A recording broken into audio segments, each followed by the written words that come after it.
I have an old three-way switch out here in the garage, and it has finally gone bad. It doesn't work anymore, and you can actually feel it in there. It's pretty messed up. So we're going to go ahead and replace that. So I've turned the power off at the breaker, and first thing we do is we're going to take the plate off of this. And once we get inside, we will check it again to see if the wires are hot or not, just to retest. So I have my wire tester here. The end should light up if it hits something hot. So I'm going to take the cover off, put the tester in, and just kind of touch all the wires. Make sure that this doesn't light up, and we know we're safe. Looks like we're safe.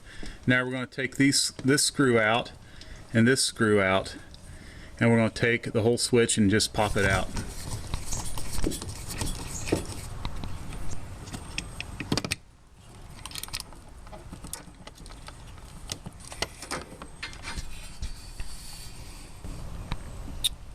So I've taken one wire out already, and the way I did that is you have these little slots here that you stick a screwdriver in, and you press it in there and pry and press a little bit, and it releases a tab to where the wire comes out of the hole that it's in. It's that easy. We'll do that on each one of these.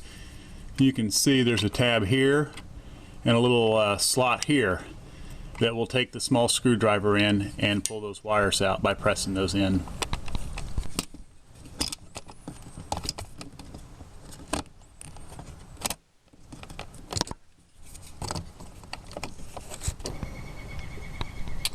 And if you want, you can mark each site with marker tape the color of the wire that went in that hole. So I put a little white tape there, red tape there, and some black tape here, and that just kind of acts as a guide, just to help you out if this is your first time.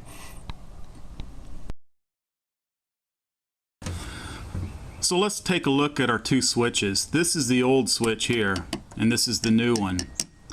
Now they're set up different. You can't go by the two screws in the same place on each side. The back of these actually tells you which one's common and which one's not.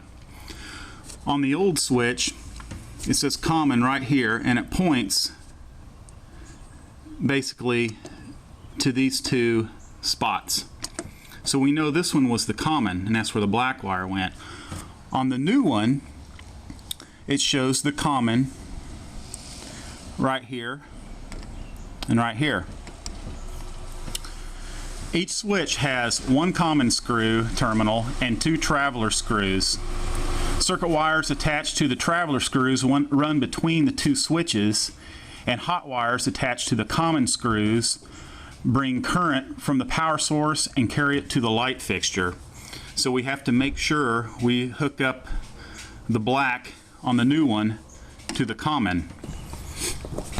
So on the new switch, once again, you can see it says common right here, and it's pointing basically to this screw, and I will plug the black wire into that designated spot for the common. Then you have the other two screws for the red and the white.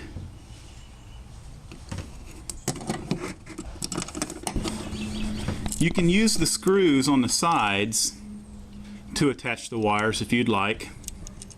I'm not going to. I'm just going to plug in because it's a lot easier. And I went ahead and seated these screws down just so they're not sticking out. This also has a ground screw on it, and you will need to attach your bare ground wire to this one.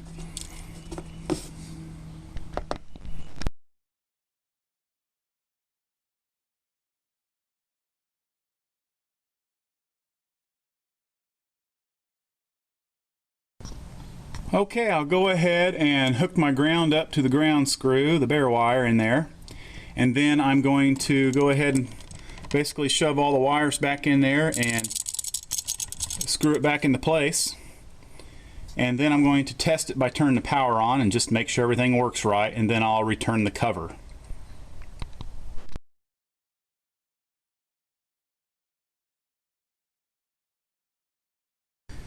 Now, since we have the electricity off, I might as well go ahead and replace the other switch. And it's a single pole switch. It has 2 screws, and these are the 2 wires that were feeding the old switch. So I'm basically just going to hook the new single pole switch up as well, just like that. Kind of the same way we hooked up the 3-way switch, except of course, once again, there's just 2 wires, 2 screws. So as you can see, I just simply plugged the wires into the designated spot, and I will go ahead and put the bare ground on the ground screw there, and then we'll just push the wires in and screw it back into place, just like the old one.